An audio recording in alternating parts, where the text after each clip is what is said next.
Mercy Watson, something wacky this way come.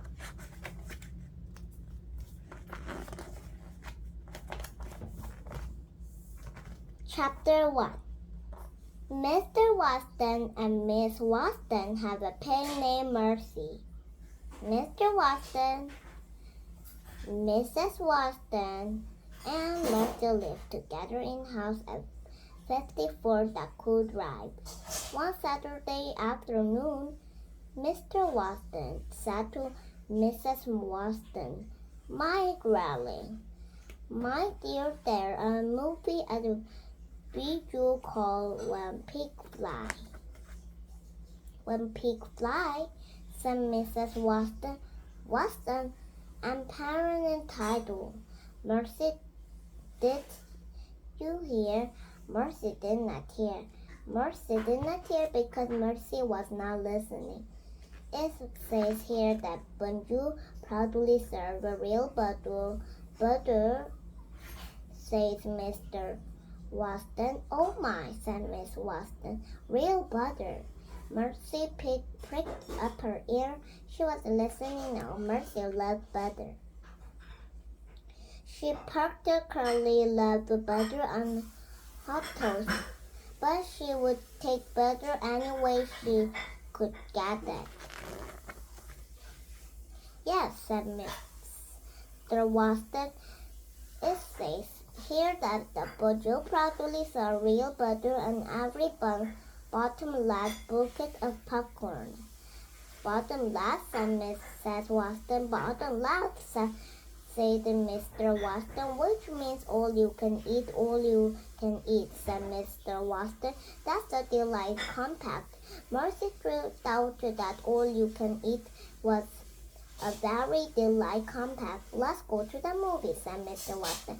"Let's," said Mrs. Watson. "Oink," said Mercy. Chapter 2. "Where are you going?" says Baby. "Lincoln, we're off to the movies," says Mr. Watson. "Oh," says Baby, "what movie are you going to see?" "It's a movie called When Pigs Fly," said Mr. Watson. "Is it a romance?" said Baby. "Is it a movie about love?" "Well," said Mr. Watson, "I think it's basically a movie about pig flying, not a regular," said Iguana. "Lincoln, pigs don't fly. It's a figure of speech." "What's a figure of speech?" said Mr. Watson. "The movie title," said Iguana, "is a figure of speech by the impossible." "Well," said Mrs. Watson, "we aren't going to be impossibly late if we don't get it going. Would you care to join us?" said Mr. Watson. "Yes," said Baby. "Lincoln, absolutely not," said Iguana. "Lincoln, oh, sisters," said Baby, "please say yes." "No," said Iguana, but she got into the Watson comfortable anyway. "Where are you going?" shouted Stella. We're off to the movies," said Mr. Watson. "What kind of movie are you going to watch?" "Are you going to see?" said Frank. "It's a romance," said Baby. "It will be impressional," said Mrs. Watson. "It's a figure of speech," shouted Iguana. "Is it a movie with a happy ending?" said Frank. "Oh, it must.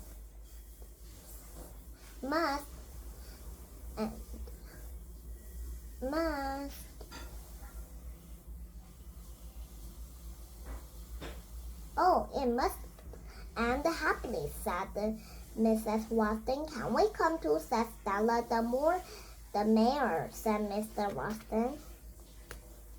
Chapter 3.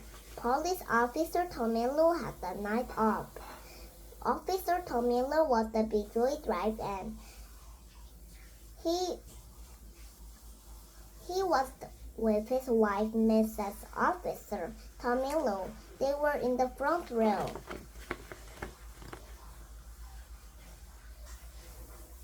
to a night of from the renowned duties of keeping the world safe from crime. Officer DiCamillo asked himself. It is nice, he answered himself. It is very nice. Miss Officer DiCamillo smiled. Mr. Officer DiCamillo patted Officer DiCamillo's arm. Animal Control Officer Franklin Poilot was the bingo drive-in too. Animal Control Officer Franklin Poilot was the apple pie Tompkins. Do you think that there will be an actual pig in the movie? Said Franklin Poilot. I'm not certain, said apple pie Tompkins. As an Animal Control Officer, said Franklin Poilot, I found the pig to be the wildest talent of all. Really, said Earthling. Absolutely, said Franklin. Absolute. I did catch a pig once at least. I think I caught a pig. Frankenstein, said apple pie Tompkins, limpy Frankenstein. He puts his arm around Franklin Poilot.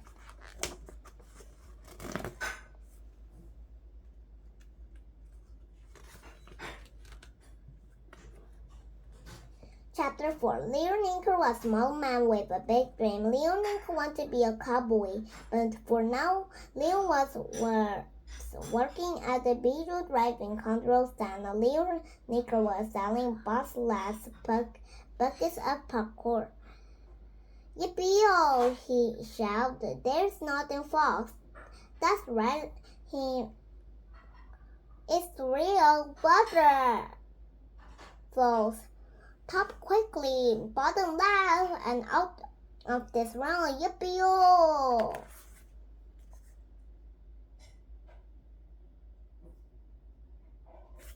In between pouring butter and popping popcorn, Leonardo worked on his learning skill. He twirled the lever, he made the lasso whistle, he lassoed the bottom bucket, he lassoed the stool. Yippee-oh, sang Leo. There's nothing to box about my skill with allowance. Chapter 5. The Western Constable pulled up to the border ticket window. Help you? Said the ticket seller, Barbara Lepora. We're said to one pig fly, said Mr. Weston, practical, wrapping a look her glasses off.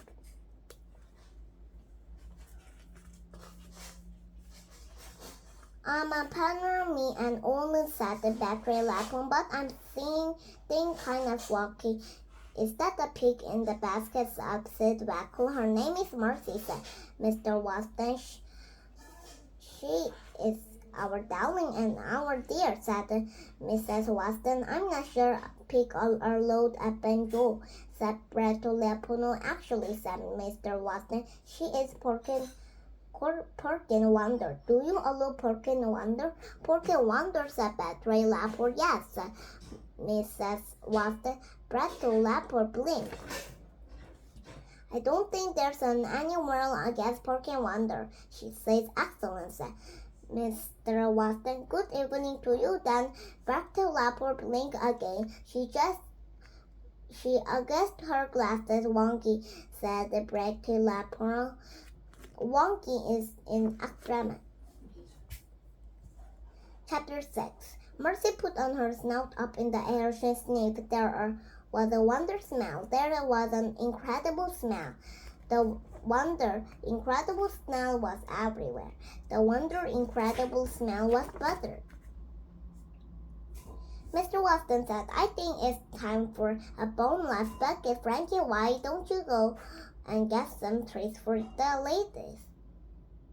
At the consonant stand, the little man behind the counter said, Yippee-oh, what do you know? Hey, said Mr. Weston, you are the man who robbed you, said Franklin. Yes, said Mr. Weston. He tried to take our toaster. My name is Leon Anchor, and the little man, you're a dick, said Frank briefly. The Leon Anchor.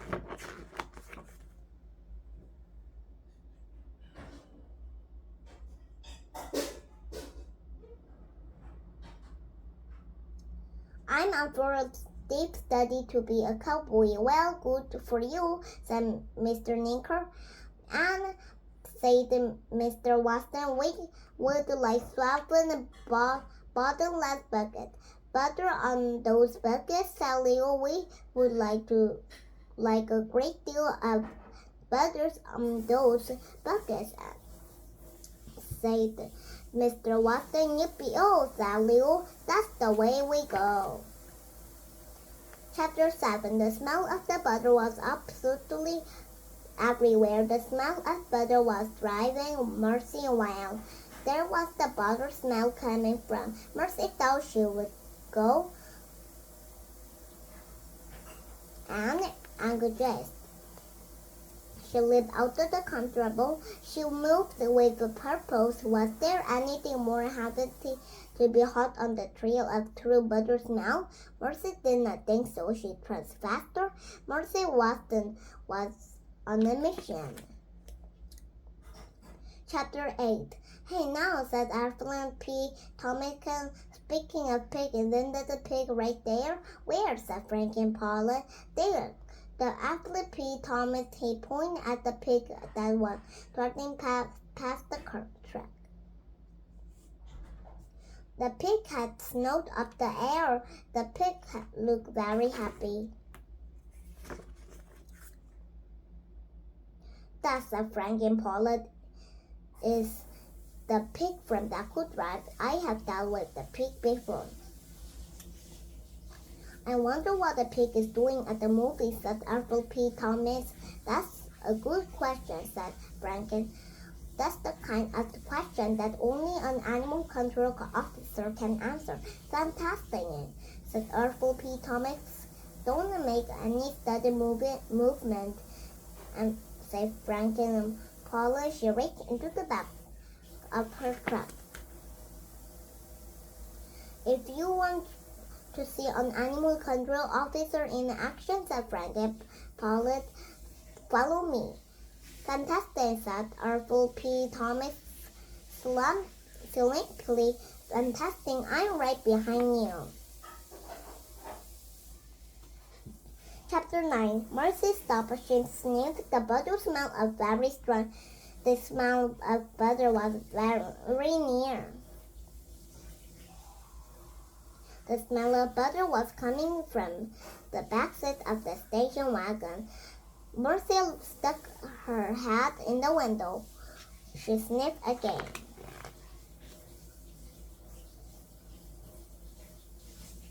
The smell of the butter was coming from an extra large bucket in the head of the very small child. Mercy helped herself. The small child screamed, Papa, Papa, a monster is eating my popcorn. Mercy chewed. The popcorn was wrapped in the butter. It was delicious.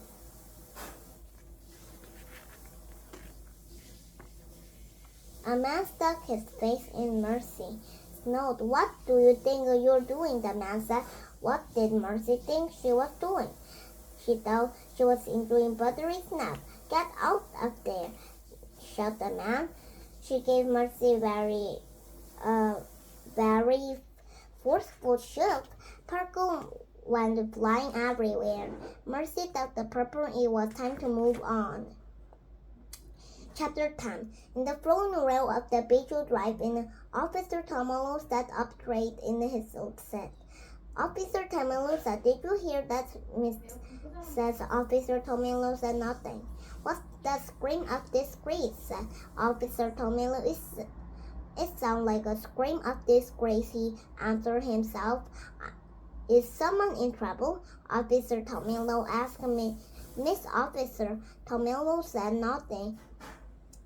It is very possible that someone is in trouble. Officer Tomilo answered himself. Is it in time for the officer of the law to step in? Officer Tomilo asked. Most definitely, he answered. Officer DiCamillo has a bandage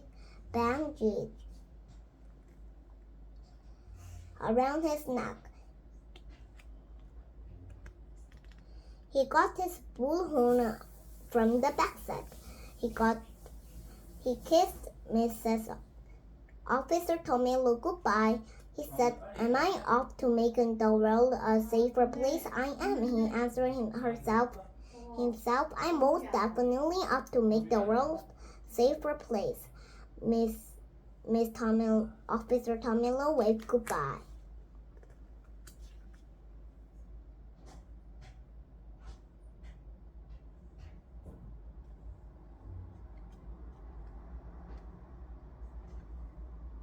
Chapter 11. Mercy discovered that there were hot buttered popcorn everywhere. Popcorn.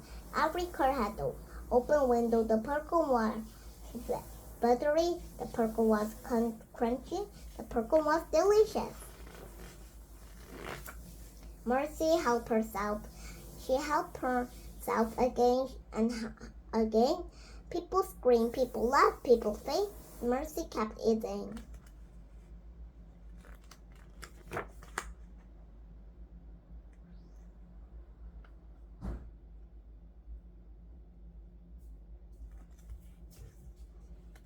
In the meantime, Mr. Watson and Frank returned the constable with several bottomless bucket of popcorn. Mr. Watson was crying. "My girlie, my dear," said Mr. Watson, "what is wrong?" "It's tragedy," said Miss Watson.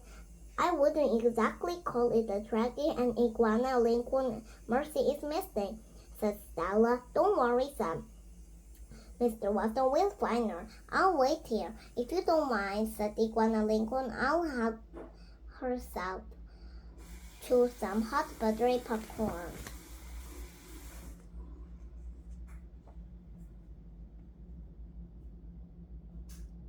Chapter 2. Chapter 10. Leonica heard the people screaming about monster. Leonica heard the people shouting about pig. Leonica saw a woman with a neck run past the constant. "What are you trying to catch?" said Leonica. "A pig," said the woman with the net. "A pig," said Leonica. "That's right," said the woman. You're not going to catch leapdog with a net," said Leonica. "What? You need a lasso." Yippee-oh! Mr. Watson and Mrs. Watson and Stella and Frank and Baby shout, "Mercy, mercy, mercy!" "Should you remain calm?" Officer DiCamillo asked. "You must definitely should remain calm."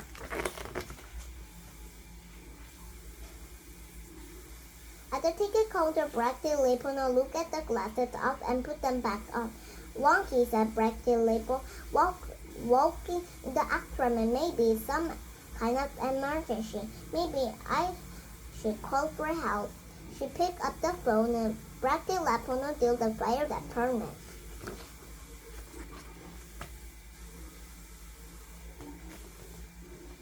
Chapter 13. Mercy was having a wonderful time. She had come from a large amount of butter popcorn, and now people were chasing after her. Mercy loved a chase. She ran faster. She kicked up her heel.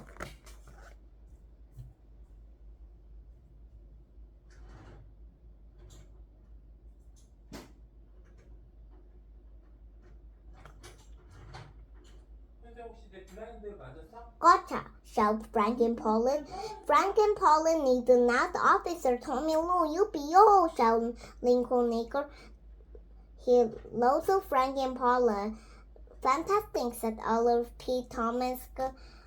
"Sleepy fantastic." There was the shout for the siren. There was the flash of light. A fire truck pulled into the bagel. "Things seem to be controlled," said the fireman named Ned. "It's the movies," said the fireman named Lozino. "They make people crazy." Actually, said the man who was standing next to Ned, I think the pig is making people crazy. Holy smoke. I know that pig, said Lord Dino. It's the toast-loving pig from Deco Drive. I'll tell you. The man standing next to Ned, this is the way better than any movie I ever seen. It's all the fantastic and sleepy fantastic. I guess it's time for us to come to the rescue, said Ned. We should do what only firemen can do, said Lordino. Ned and Lordino took off running, and Ned and Lordino ran very fast. Ned and Lordino caught up with Mercy. Hey, said Ned, how about some toast? Yes, said Lordino, how about some toast with a great deal of butter?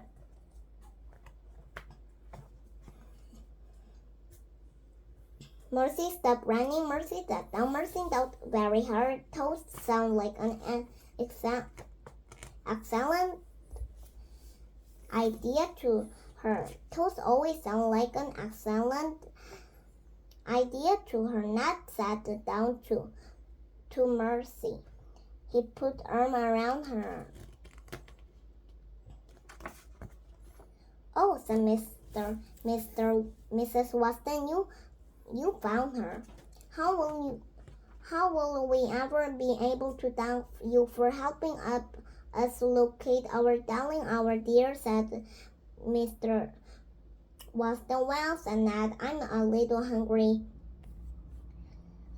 Toast would be good, said Lordino. Toast, said Mrs. Watson. I would love to make some toast. Who else would like some toast?